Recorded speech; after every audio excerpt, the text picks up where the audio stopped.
नमस्कार दोस्तों, हाजिर है एक और नई वीडियो के साथ। आज की आध्यात्मिक ज्ञान चर्चा बहुत ही महत्वपूर्ण होने वाली है, तो वीडियो के अंत तक बने रहें। आज का टॉपिक है गीता जी में मोक्ष मंत्र कौन से हैं।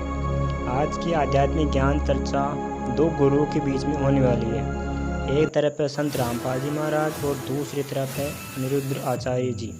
तो शुरू करते हैं ज्ञान चर्चा और पहले जान लेते हैं अनिरुद्ध आचार्य जी के विचार। हरे राम राम राम हरे हरे, हरे कृष्णा कृष्णा कृष्णा, दोनों का नाम है। ये मूल मंत्र ये है। हाँ, वेद मंत्र है ये। शुद्ध उच्चारण इसका क्या है? हरे राम राम राम हरे हरे, हरे कृष्ण कृष्ण कृष्ण हरे हरे।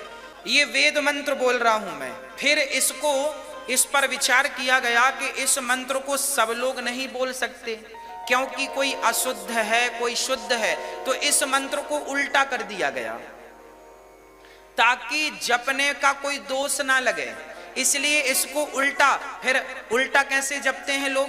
हरे कृष्ण। इसका वेद में शुद्ध उच्चारण ये है। शुरू कहां से होता है ये मंत्र? हरे राम राम राम हरे हरे, हरे कृष्ण कृष्ण कृष्ण हरे हरे। फिर इसे उल्टा कर दिया तो ये बन गया हरे कृष्ण। उसमें पहले राम का नाम आता है। हरे राम राम राम हरे हरे, हरे कृष्ण कृष्ण कृष्ण, ये शुद्ध है।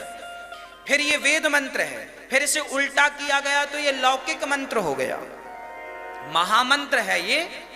फिर इसको जपने का अधिकार सबको मिल गया उल्टा होने से, क्योंकि सीधा जपेंगे तो इसके नियम फॉलो करने पड़ेंगे, शुद्धि का ध्यान इसका। इसलिए फिर इसको कह दिया गया हरे कृष्ण कृष्ण कृष्ण हरे हरे, हरे राम राम राम हरे हरे।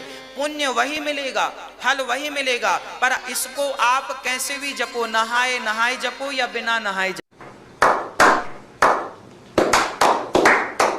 इनका मोतिया बंद हो रहा है, इन्हें अपने सदग्रंथों में लिखी हुई सच्चाई का नहीं पता। तो आइए अब जानते हैं संत रामपाल जी महाराज के विचार। हरे हरे श्री कृष्ण कृष्ण हरे हरे, राधे श्याम सीताराम, राधे राधे श्याम राधे। ओम नमः शिवाय, ओम भगवते वासुदेव नमः। ये गायत्री मंत्र, ये मोक्ष मार्ग के मंत्र नहीं है। ये व्यर्थ है, यूजलेस है। गीता जी अध्याय नंबर 16 के श्लोक नंबर 23 और 24 में स्पष्ट किया कि जो शास्त्र विधि को त्याग कर मनमाना आचरण करते हैं, मनमानी पूजाएं जाप करते हैं, उनको न तो सुख होगा, ना कोई गति होगी, ना उनकी कोई उनको सिद्धि प्राप्त होगी, अर्थात यूजलेस। इसलिए 16वें अध्याय के फिर 24वें श्लोक में स्पष्ट किया गीता जी में, इससे तेरे लिए अर्जुन कर्तव्य और अकर्तव्य की अवस्था में कौन सी साधना करनी चाहिए और कौन सी त्याग देनी चाहिए। सदग्रंथों को आधार मानना, किसी के लोक वेद पर आधारित मत होना। तो श्रीमद् भगवद गीता हमारा आधार है भक्ति का, पवित्र वेद हमारा आधार है भक्ति का, साधना का। लेकिन पुराण हमारे सहयोगी हैं अध्यात्म ज्ञान को समझने के लिए। और जो पुराणों के अंदर वेदों और गीता वाला भक्ति विधि है, वो तो वेदों और गीता का ही है, वो तो हम उन्हीं से ग्रहण करेंगे। बाकी अन्य उसके अंदर उस ऋषि वक्ता, पुराण के वक्ता का अपने घर का ज्ञान है जो वेदों और गीता से नहीं मिलता, वो हमने स्वीकार नहीं करना। अब गीता ज्ञानदाता कहता मेरा एक ओम अक्षर है, नथिंग एल्स, और कोई जाप ही नहीं है। इसके अतिरिक्त कोई मंत्र जाप करता है वो अपने डले ढो रहा है, वो कंकर पत्थर इकट्ठे कर रहा है, लाल नहीं है। ये ब्रह्म सत्र का है। और इससे जो इसकी साधना करता हुआ अंत समय में शरीर छोड़कर जाता है तो परम गति को प्राप्त होता है। वो परम गति कौन सी है? ब्रह्मलोक। और गीता जी अध्याय नंबर 8 के श्लोक 16 में कहा कि ब्रह्मलोक पर्यंत वहां तक गए हुए सभी पुनरावृत्ति के अंदर है। अब 17वें अध्याय के गीता जी के 23वें श्लोक में कहा है कि उस सच्चिदानंद घन ब्रह्म के पाने का 3 मंत्र का जाप का निर्देश है, नथिंग एल्स। निर्देश माने नथिंग और कुछ नहीं, सिंपल ओनली डायरेक्शन। ये है, देखिएगा श्रीमद् भगवत गीता, गीता प्रेस गोरखपुर से प्रकाशित है। जयदाल गोविंद का इसके अनुवादक हैं। ये देखो, अब गीता अध्याय नंबर 8 का और श्लोक नंबर हम 8 से शुरू करेंगे। परमं पुरुषम दिव्यम अभ्यास योग युक्तेन चेतसा न अन्य गामिना।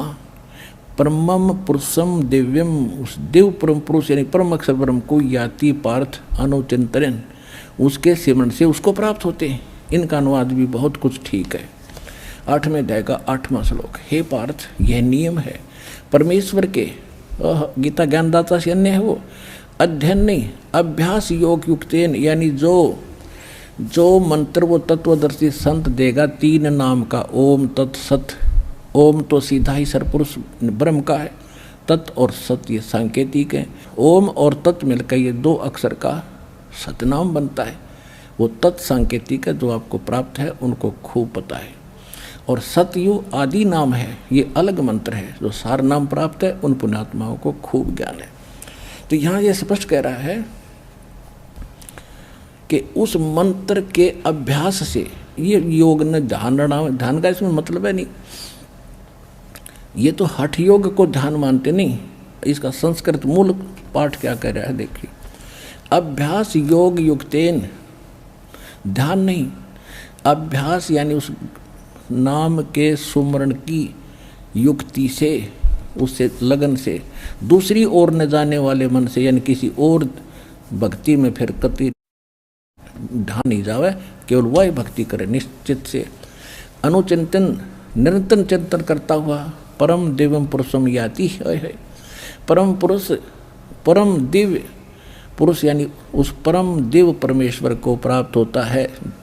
गीता ज्ञान दाता से अन्य है वो परम अक्षर ब्रह्म, और वो सच्चिदानंद घन ब्रह्म जिसका 3 मंत्र का जाप है, उसको प्राप्ति कर, उसकी शरण में जाने को गीता ज्ञान दाता कह रहा है। अब आगे देखो, 8वें अध्याय का 9वां श्लोक हम फिर पढ़ेंगे। 8वां तो पढ़ लिया, 9वें फिर इसमें परमात्मा का नाम भी लिखा है, लेकिन ये विषय अलग हो जाएगा, अब यहाँ करेंगे।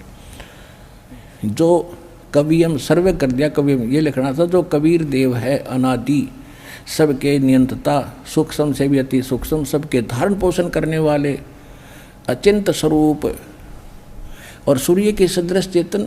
अब देखो, हे निराकार बताओ भगवान ने, और इसमें लिखा हो तो सूर्य जैसा है, सूर्य का निराकार है, तो ऐसे परमात्मा 100 प्रकाशित तो उसका शरीर सूर्य के सदृश, नित्य चेतन प्रकाश, अविद्या से अति परे, सच्चिदानंद घन परमेश्वर का जो सेवन करता है। 9वां हो लिया, 10वां पढ़ेंगे।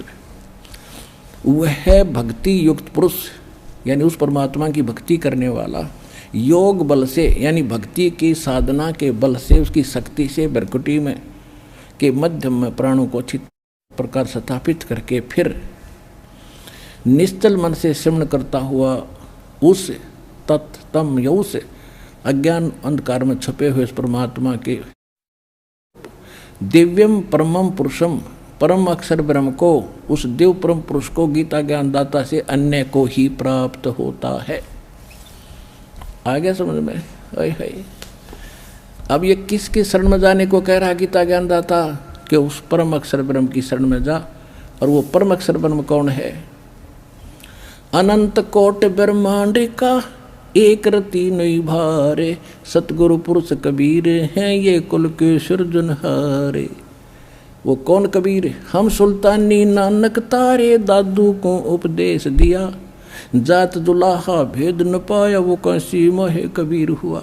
ही is God, Kabir is the weaver name of God. वो कबीर दुलाहा है उस परमात्मा का नाम।